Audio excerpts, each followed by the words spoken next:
السلام عليكم ورحمة الله وبركاته. إن الحمد لله نحمده ونستعينه.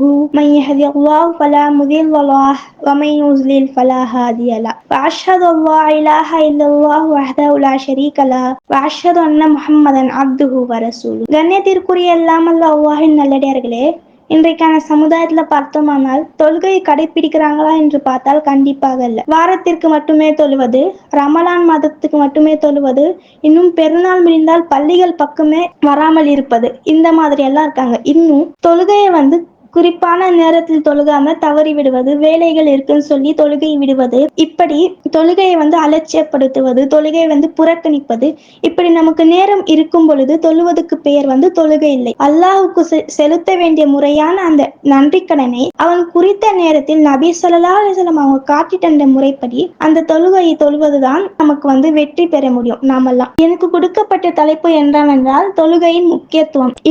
இப்போ பார்க்கலாம், எதுக்கோ நம்ம முக்கியத்துவம் கொடுப்போம். ஆனா நம்மள யாருமே தொழுகைக்கு முக்கியத்துவம் கொடுக்க மாட்டோம். அல்லாஹ் தஆலா இஸ்லாத்தின் 5 கடமைகளில் 2வது கடமையாக தொழுகையை கூறுகிறான். இந்த சிறிய நேரத்தில் ஒரு முஸ்லிமாக எதற்கு தொழுக வேண்டும்? தொழுவதனால் ஏற்படும் நன்மைகள் என்ன? அதை விடுவதனால் ஏற்படும் விளைவுகள் என்ன? குர்ஆன் மற்றும் ஹதீஸ் கூறுவதை காணலாம். அல்லாஹ் நம்மளை எதற்காக படைத்தான்? அல்லாஹ் இந்த உலகில் அவனை வணங்குவதற்காக தான் படைத்தான். இந்த உலகில் வேற எந்த நோக்கத்திற்காகவோ அல்லாஹ் நம்மளை படைக்கல. அவனை வணங்குற அந்த ஒரே ஒரு காரணத்துக்காக மட்டும்தான் அல்லாஹ் இந்த உலகத்துல நம்மளை படைச்சிருக்கான். அல்லாஹ் குர்ஆன்ல சொல்லும் போது, வமா கலகத்துல் ஜின்ன வல் இன்ஸி இல்லா லியஅபுதூன், இன்னும் ஜின்னையும் மனிதனையும் என்னை வணங்குவதற்காகவே தவிர வேறு எதற்காகவும் நான் படைக்கவில்லை அப்படின்னு சொல்லி அல்லாஹ் தஆலா 51வது அத்தியாயத்துல 56வது வசனத்துல சொல்றான். இன்னும் நபி ஸல்லல்லாஹு அலைஹி வஸல்லம் அவங்க சொல்றாங்க, மறுமை நாளில் ஒரு அடியானின் அமல்களை பற்றி விசாரிக்கப்படும் போது அல்லாஹ் தஆலா முதலில் தொழுகையை பற்றி தான் விசாரிப்பான். அது நமக்கு சுலபமாக முடிந்தால் மற்ற அனைத்து வணக்க வழிபாடுகள் பற்றி விசாரிக்கப்படும் போது அதுவும் நமக்கு சுலபமாக முடியும்.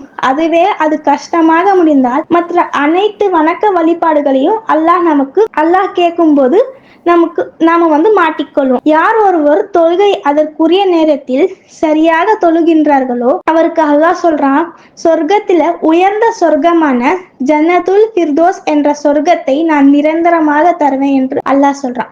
யார் ஒருவர் தொழுகையை மற்றவருக்காக காமித்து தொழுகின்றார்களோ, அல்லாஹுக்காக தொழாம மற்றவர் பார்க்கணும்னு சொல்லி யார் தொழுகின்றார்களோ அந்த தொழுகை அல்லாஹ்விடத்தில் ஏற்றுக்கொள்ளப்படாது. அந்த தொழுகையாளிக்கு கேடுதான் அப்படின்னு சொல்லி அல்லாஹ் சொல்ற. இன்னும் அப்துல்லா பின் மஸ்ஊத் ரலியல்லாஹு அன்ஹு அவங்க நபி ஸல்லல்லாஹு அலைஹி வஸல்லம் அவங்க கிட்ட கேக்குறாங்க, யா ரசூலல்லாஹ்வே, அல்லாஹ்விற்கு விருப்பமான செயல் எதுன்னு கேக்குறாங்க. அதுக்கு நபி ஸல்லல்லாஹு அலைஹி வஸல்லம் அவங்க சொல்றாங்க, தொழுகையில ஆரம்ப நேரத்தில் தொழுவதுதான் அல்லாஹ்வின் விருப்பமான செயல் என்று நபி ஸல்லல்லாஹு அலைஹி வஸல்லம் அவங்க சொல்றாங்க. தொழுகையுடைய நன்மைகள் பார்த்தோம் அப்படின்னா, நபி ஸல்லல்லாஹு அலைஹி வஸல்லம் அவங்க ஒரு சபையில உட்கார்ந்துட்டு இருக்காங்க.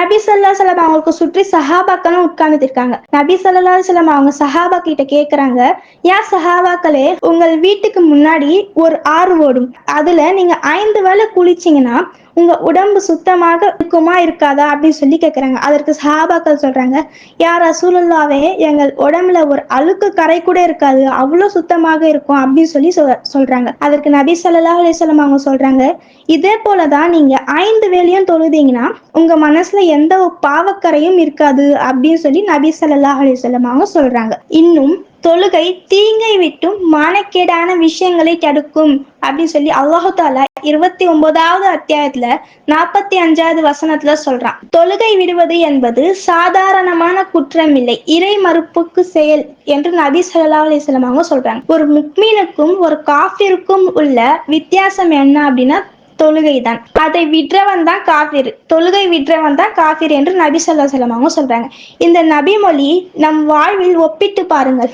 நாம் முஸ்லிமாக வாழ்கிறோமா அல்லது இறை நிராகரிப்பவளாக வாழ்கிறோமா என்று சிந்தித்து பாருங்கள். நபி ஸல்லல்லாஹு அலைஹி வஸல்லம் அவங்க சொல்றாங்க, தொழுகை விடுவது என்பது சாதாரணமான குற்றம் இல்லை, இறை மறுப்பு செயல் என்று சொல்லியிருக்காங்க. ஒரு மனிதனுக்கு இணை வைப்பு மற்றும் இறை மறுப்பு பலமாக இருப்பது தொழுகையை கைவிடுவதுதான். நபி ஸல்லல்லாஹு அலைஹி வஸல்லம் அவங்க ஒருவரிடத்தில் போர் செய்கிறார்கள் என்றால் அவன் சாதாரணமான குற்றம் செய்திருக்க முடியாது. தொழாதவனிடம் போர் செய்ய வேண்டும் என்று நபி ஸல்லல்லாஹு அலைஹி வஸல்லம் அவங்க சொல்றாங்க. தொழுகை விடுவது என்பது எவ்வளவு பெரிய குற்றம் என்று நாம் விளங்கிக் கொள்ள வேண்டும். இன்னும் அல்லாஹ் ஒரு குர்ஆன் வசனத்தில் சொல்லும்போது வஅன் அகீமுஸ் ஸலாஹ் வத்தகூஹு வல்லஸி இலைஹி துஹ்ஷரூன், நீங்கள் தொழுகை நிலைநாட்டுங்கள், அவனுக்கே அஞ்சிக் கொள்ளுங்கள், அவனிடம்தான் நீங்கள் ஒன்று சேர்க்கப்படுவீர்கள். இந்த உலக வாழ்க்கை வீணும் விளையாட்டும் இன்றி வேறில்லை. யார் ஒருவர் மறுமை விட மேலானதாக எதையும் நினைக்கின்றார்களோ மறுமையில் அவருக்கு கூலி உண்டு. இதை நீங்கள் புரிந்து கொள்ள வேண்டும். நம்மில் நரகில் தள்ளும் ஒரு குற்றம் தொழுகையை கைவிடுவதுதான். அதை செய்த பாவியாக மரணிக்க வேண்டுமா? இந்த தலையெழுத்தை மாற்றி தொழுகையை சரியாக நிலைநாட்டி நல்ல மனிதர்களாக மரணிப்போம். தொழுகை மூலம் கிடைக்கும் நன்மைகளை பாருங்கள் என்று நபி ஸல்லல்லாஹு அலைஹி வஸல்லம் சொல்லியிருக்காங்க. எனவே அல்லாஹ்வின் நல்லடியார்களே, அல்லாஹும் தூதரும் நமக்கு இந்த அளவுக்கு எச்சரிக்கப்படுவது தொழுகை விடுவதனால் ஏற்படும் விளைவுகளை பற்றி நாம் சிந்தித்துக் கொள்ள வேண்டும். இத்துடன் எனது உரையை முடித்துக் கொள்கிறேன். வஹித்தவானா அல்ஹம்துலில்லாஹி ரப்பில் ஆலமீன். அஸ்ஸலாமு அலைக்கும் வரஹ்மத்துல்லாஹி வபரகாத்துஹு.